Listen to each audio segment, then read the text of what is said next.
Walker और frog. बहुत समय पहले की बात है। जोधपुर गांव में खुशबू नाम की एक लड़की अपने माता पिता के साथ रहती थी। खुशबू के माता पिता बहुत गरीब थे। वह जंगल से लकड़ियां काटकर बेचा करते थे। लकड़ी बेचकर उन्हें जो भी पैसे मिलते थे उसी से वे अपना गुजर बसर करते थे। एक दिन खुशबू के माता पिता जंगल से लकड़ियां काटने जाते हैं, लेकिन शाम होने पर भी वे दोनों लौटकर घर नहीं आते। ये देखकर खुशबू को अपने माता पिता की चिंता होने लगती है। देखते ही देखते रात हो जाती है। तभी खुशबू सोचती है, लगता है मेरे माता पिता किसी मुसीबत में फंस गए हैं। मुझे फौरन जाकर उन्हें ढूंढना चाहिए। उसके बाद खुशबू हिम्मत करके किसी तरह जंगल में पहुंच जाती है और जंगल में अपने माता पिता को ढूंढने लगती है। माँ, पिताजी, कहाँ हैं आप लोग? माँ, इस तरह खुशबू जोर जोर से चिल्ला चिल्ला कर अपने माँ पिताजी को ढूंढने लगती है। तभी जंगल में एक जादूगरनी की नजर खुशबू पर पड़ती है और वह सोचती है, मुझे काफी दिनों से अपने घर पर काम करने के लिए एक नौकरानी की आवश्यकता थी। ये लड़की मेरे घर की नौकरानी बनने के लिए बिल्कुल सही है। मैं इसे अभी पकड़कर अपने घर लेकर जाती हूँ। उसके बाद जादूगरनी खुशबू के सामने पहुँच जाती है। जादूगरनी का डरावना रूप देखकर खुशबू घबरा जाती है और वहाँ से भागने लगती है। लेकिन तभी जादूगरनी अपनी जादू से एक रस्सी निकालकर खुशबू के ऊपर फेंक देती है और उस रस्सी में खुशबू को जकड़कर अपने ओर खींच लेती है। तभी खुशबू उस जादूगरनी से कहती है, कौन हो तुम? छोड़ दो मुझे घर जाने दो, प्लीज छोड़ दो मुझे। अब मैं तुम्हें नहीं छोड़ूंगी। आज से तुम मेरे घर की नौकरानी बनकर रहोगी और मेरे घर का सारा काम करोगी। नहीं नहीं, अब मेरे साथ ऐसा मत करो। मैं यहाँ अपने माता पिता को ढूंढने आई हूँ। मैं आपके आगे हाथ जोड़ती हूँ, प्लीज मुझे छोड़ दो, जाने दो मुझे। तुम चाहे जितना भी गिड़गिड़ा लो, लेकिन मुझे कोई फर्क नहीं पड़ने वाला। अब चुपचाप से चल मेरे साथ। उसके बाद जादूगरनी जबरदस्ती खुशबू को अपने साथ अपने घर ले जाती है और फिर जादूगरनी खुशबू से सारे दिन अपने घर का काम करवाती है। बेचारी खुशबू दिन भर काम करके थक जाती है, लेकिन जादूगरनी को उस पर बिल्कुल भी तरस नहीं आता है। उल्टा वो जादूगरनी खुशबू की पिटाई भी करती है। फिर एक दिन खुशबू मौका पाकर वहाँ से भागने लगती है, लेकिन जादूगरनी का पालतू कुत्ता खुशबू को भागते हुए देख लेता है और वह जादूगरनी को सारी बातें बता देता है। जादूगरनी भागते हुए खुशबू का पीछा करने लगती है और थोड़ी ही देर में वो खुशबू को पकड़कर अपने घर ले आती है और वह जादूगरनी खुशबू से कहती है, लगता है मेरा मार का तुझ पर बिल्कुल भी असर नहीं पड़ा है। अब मैं तुझे ऐसी सजा दूंगी कि दोबारा तू यहाँ से भागने का सोचेगी भी नहीं। इतना कहकर जादूगरनी अपने हथियार से खुशबू का एक पैर काट देती है और उसे लोहे की जंजीर से बांध देती है और वह खुशबू से कहती है, अब तू यहाँ से भागने की चाहे जितनी भी कोशिश कर ले, लेकिन तू यहाँ से भाग नहीं पाएगी।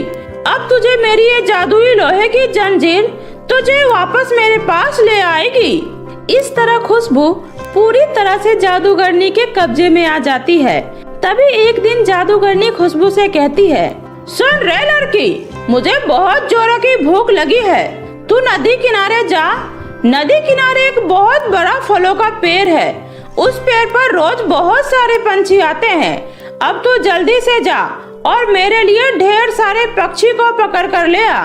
उसके बाद मैं मजे से सारी पक्षियों को खाऊंगी। इतना बोलकर जादूगरनी खुशबू के हाथों में धनुष्वान पकड़ा देती है।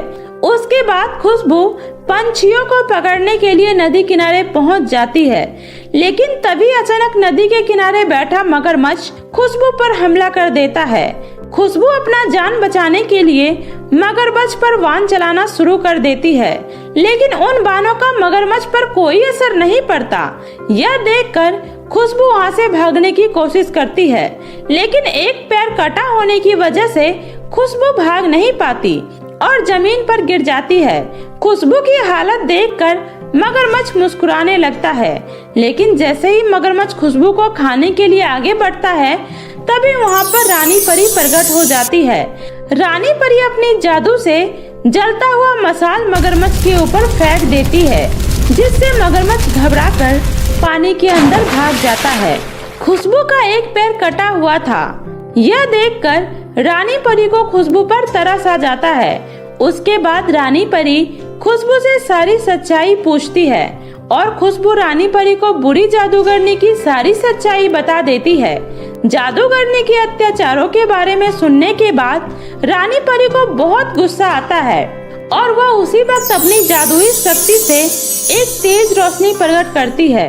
देखते ही देखते उस रोशनी से मौजूद आसपास के हरे भरे घास इकट्ठे हो जाते हैं और फिर थोड़ी देर बाद सभी घास आपस में जुड़कर एक घर का रूप धारण कर लेती है।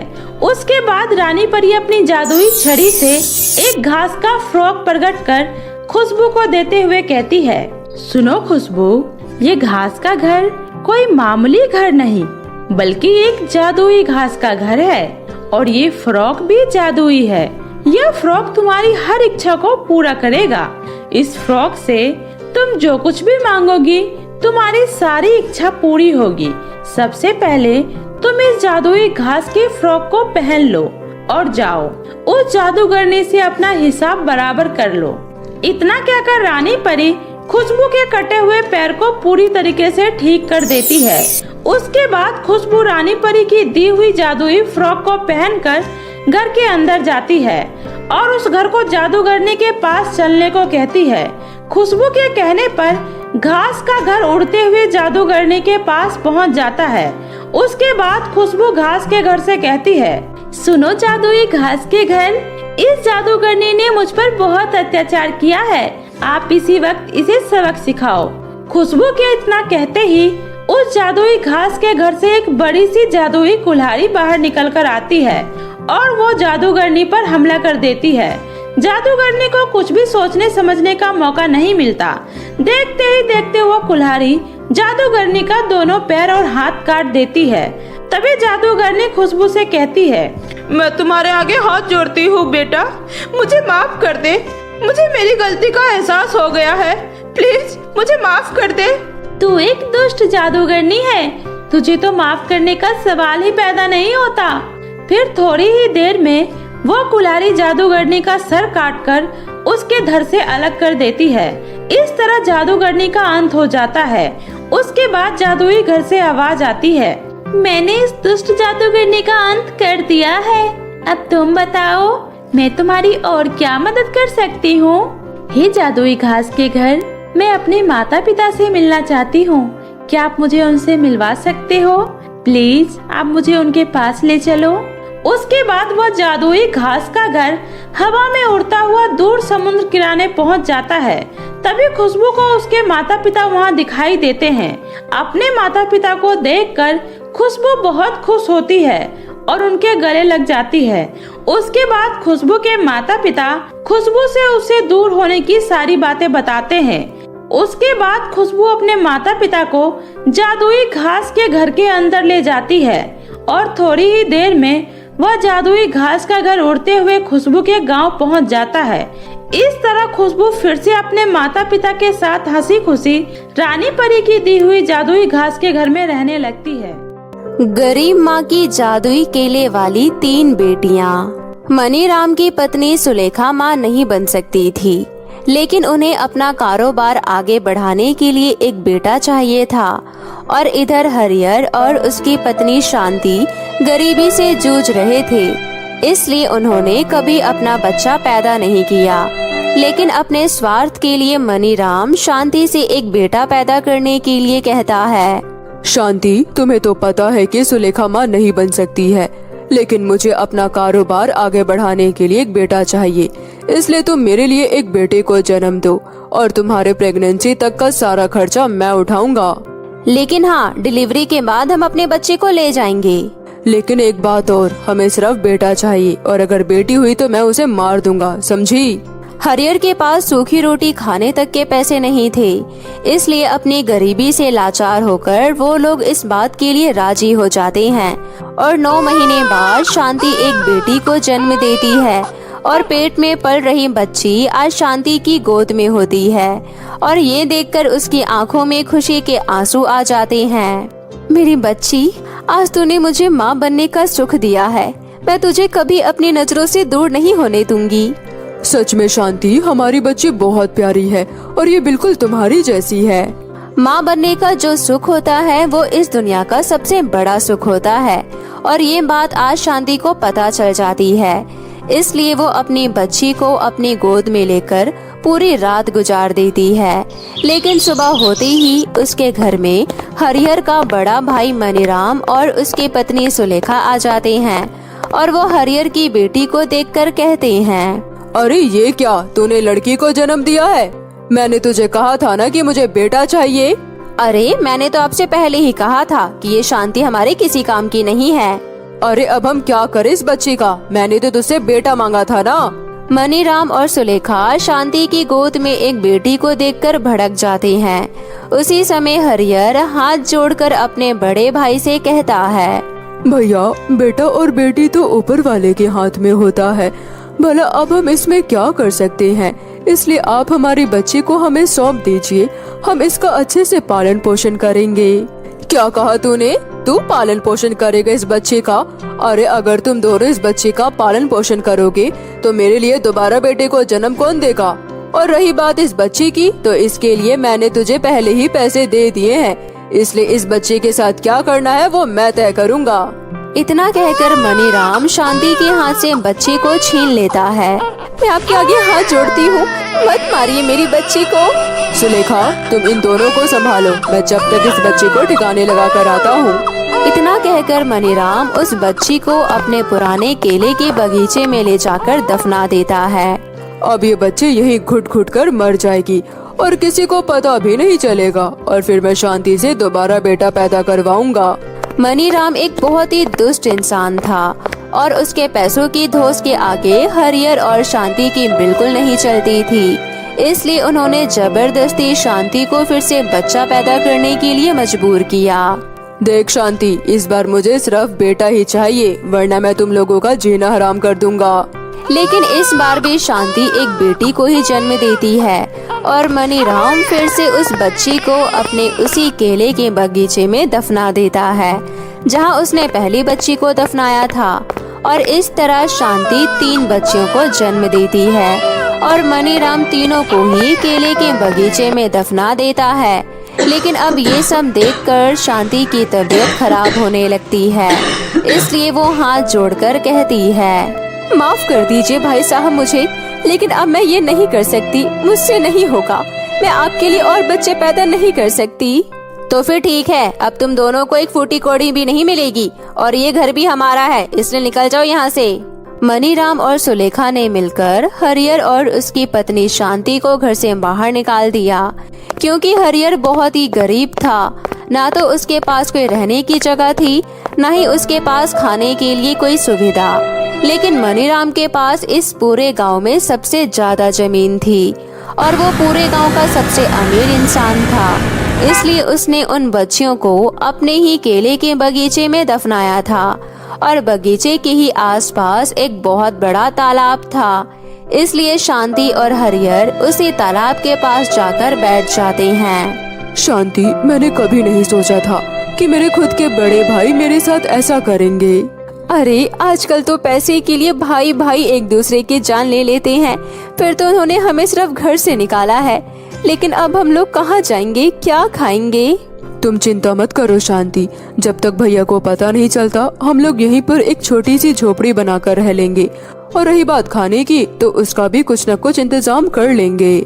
मनीराम ने जिन बच्चियों को केले के बगीचे में दफनाया था वो लोग अभी तक मरी नहीं थी, क्योंकि जमीन के अंदर तापमान अच्छा था और मिट्टी गीली थी, जिस वजह से उन बच्चियों को पीने का पानी मिल रहा था और इसी वजह से वो बच्चियां अभी तक जिंदा थी।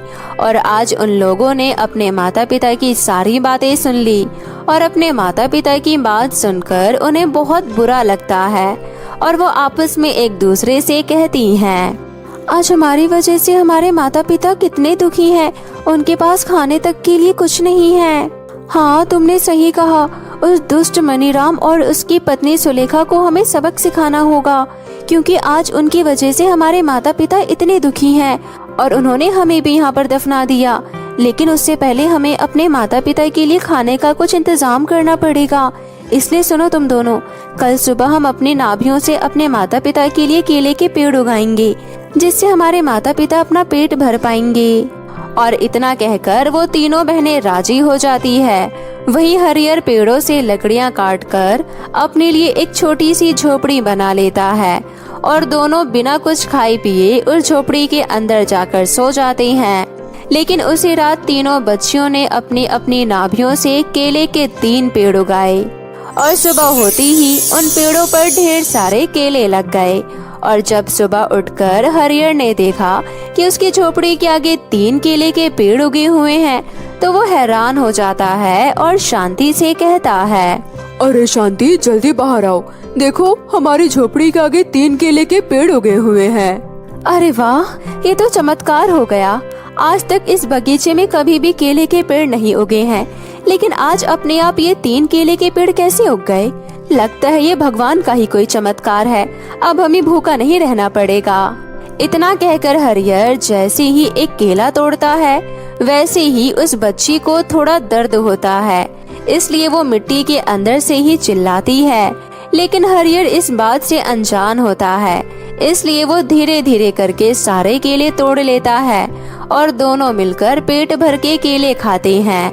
और ऐसे ही अगले दिन फिर से तीनों बहनों ने केले उगाए और फिर से हरियर और शांति ने पेट भर के केले खाए। और ऐसे ही हर रोज एक के बाद एक केले उगते रहे और हरियर और शांति पेट भर के केले खाते गए। शांति, हमने आज तक कितनी मुश्किलों का सामना किया है, लेकिन आज हमें रहने के लिए सुकून से जगह और पेट भर खाने के लिए खाना मिल रहा है। लेकिन पता नहीं हर रोज इस पेड़ पर केले कहाँ से आ रहे हैं। ये तो मुझे भी नहीं पता जी, लेकिन हमें पेट भर खाने को मिल रहा है, हमारे लिए तो यही बहुत है। और इस तरह हरियर और शांति सुकून से रहने लगे। लेकिन उनकी ये शांति ज्यादा दिन तक नहीं थी, क्योंकि एक दिन जब मनीराम और उसकी पत्नी सुलेखा वहाँ से गुजर रहे होते हैं, तभी वो लोग हरियर और शांति को केले खाते हुए देखते हैं। अरे, ये नमक हराम यहाँ क्या कर रहा है? अरे, आपने इन दोनों को घर से निकाल दिया, लेकिन फिर भी ये दोनों यहाँ सुकून से रह रहे हैं और मेरे ही बगीचे में केले उगाकर अपना पेट भर रहे हैं। लेकिन कोई बात नहीं, कल मैं इन दोनों को इस दुनिया से ही मिटा दूंगा। और ऐसे ही रात को खाना खाकर वो दोनों सो जाते हैं। और सुबह हर रोज की तरह तीनों बहनों ने केले के पेड़ पर केले उगाए।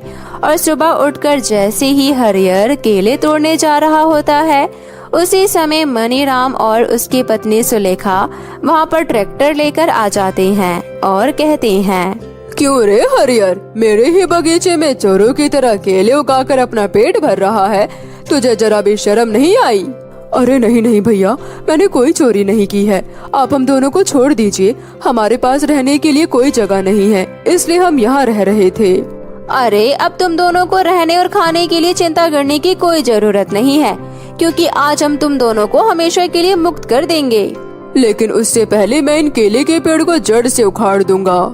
इतना कहकर मनीराम ट्रैक्टर उन केले के पेड़ों पर चढ़ाने की कोशिश करता है, लेकिन उन केले के पेड़ों को जरा से भी खरोच नहीं आती। ये देखकर मनीराम हैरान हो जाता है। उसने ऐसी ही कई बार कोशिश की, लेकिन उन पेड़ों का वो कुछ नहीं उखाड़ पाया। अरे, ये पेड़ टूट क्यों नहीं रहा? अरे, आप ऐसा कीजिए, आप ट्रैक्टर में बांधकर इस पेड़ को खींचने की कोशिश कीजिए। मनीराम ने जैसे ही तीनों पेड़ों को ट्रैक्टर से खींचने की कोशिश की, तो पेड़ के साथ साथ वो तीनों बच्चियां भी बाहर आ जाती है। कैसे हो बड़े पापा, आपने हमें पहचाना? अरे, ये क्या है? ये देखकर मनीराम और सुलेखा डर के मारे दूर हट जाते हैं, क्योंकि उन बच्चियों के शरीर पर एक एक केले लगे होते हैं। अरे, कौन हो तुम लोग? अरे हम वही बच्चियां हैं जिन्हें आप लोगों ने बड़ी ही बेरहमी से यहाँ दफना दिया था। नहीं, ऐसा नहीं हो सकता। और इस तरह तीनों बेटियों ने अपनी शक्तियों से मनीराम और सुलेखा को जमीन में दफना दिया और अब हरियर और शांति को उन दोनों के अत्याचारों से मुक्ति मिल जाती है। और अपनी बच्चियों को वापस पाकर शांति और हरियर बहुत खुश हो जाते हैं, क्योंकि अब उनके पास घर, जमीन और उनकी तीनों बेटियां होती है और अब वो लोग एक साथ सुकून से रहने लगते हैं।